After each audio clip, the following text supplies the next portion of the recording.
اور پھر جب بچی کی شادی ہو گئی، زندگی گزر رہی، تو بھائی چھوٹی موٹی باتوں میں بڑے اس انداز سے معاملہ کریں کہ وہ جسے کہیں کہ آگ بھڑکنے نہ پائے، اور وہ تھوڑی سی جو انبن ہے وہ وہیں ختم ہو جائے۔ ایک دن ایسا ہوا، علی آئے گھر میں اور کچھ طبیعت جو ہے وہ گھر کی باتوں سے آپس میں بوجھل ہو گئی، آپ باہر نکل گئے، غصہ آیا باہر، حضور علیہ الصلوۃ والسلام اپنی بیٹی کے، بیٹی کیا ہوا؟ علی کہاں ہے؟ کہا وہ آئے تھے باہر چلے گئے، سمجھ گئے کچھ آپس میں انبن ہوئی ہے۔ اب اللہ کے نبی ہیں، کیا مقام ہے آپ، کیا مرتبہ ہے آپ کا، کیا شان ہے، نہ کس حکمت سے کام کیا، باہر گئے۔ تو اس زمانے میں مسجدیں کچی ہوا کرتی تھی، تو علی مسجد میں لیٹی ہوئی ہے اور آپ کے ایک پہلو سے چادر بھی ہٹی ہوئی اور مٹی زمین کی آپ کے جسم پہ لگڑی ہوئی، تو آپ نے بڑے پیار سے پہلے ان کا پہلو سے ہی کیا اور پھر فرمایا یا ابا التراب، اے مٹی والے اٹھو، یا ابا التراب، اے مٹی والے اٹھو۔ ہاں، اس انداز سے، محبت بھرے انداز میں، حالانکہ بیٹی سے ناراض ہو کے آیا ہے، اور بیٹی بھی کس کی؟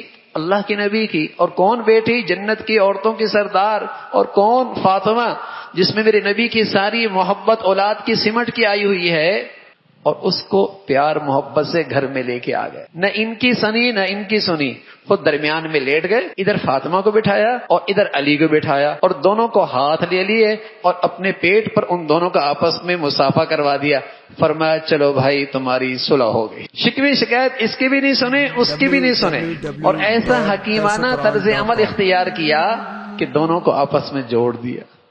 تو گھروں میں یہ باتیں ہوتی رہتی ہیں، یہ زندگی کا حصہ ہے، اس کو بڑی حکمت کے ساتھ ان معاملات کو سمیٹنا، سنبھالنا ہوتا ہے، اور اس آگ کو بجھانا ہوتا ہے، ورنہ جتنی اس کے اندر باتیں سنیں گے، شکوے سنیں گے، تو آگ، شکایات بڑھتی چلی جائیں گی، بڑھتی چلی جائیں گی۔ اور دوسری بڑی بات، فاطمہ اپنے گھر سے نہیں گئی، علی اپنے گھر سے گئے۔ اللہ اکبر، مرد کا کام ہے، بچی کو باہر نہ نکالے، اسے گھر سے نہ نکالے، اس کا غصہ کنٹرول میں نہیں ہے، اور پتہ ہے کہ غصے کی صورت میں کچھ اور غلط بات ہو سکتی ہے، تھوڑی دیر کے لیے دور ہو جائے، باہر ہو جائے، باہر ہو جائے، اور جب ٹھنڈا ہو جائے پھر اندر آ جائے۔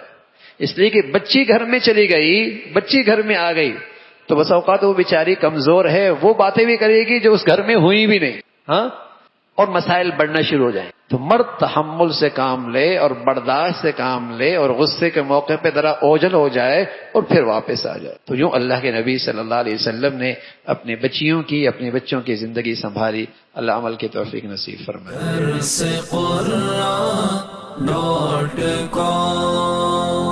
www.darsequran.com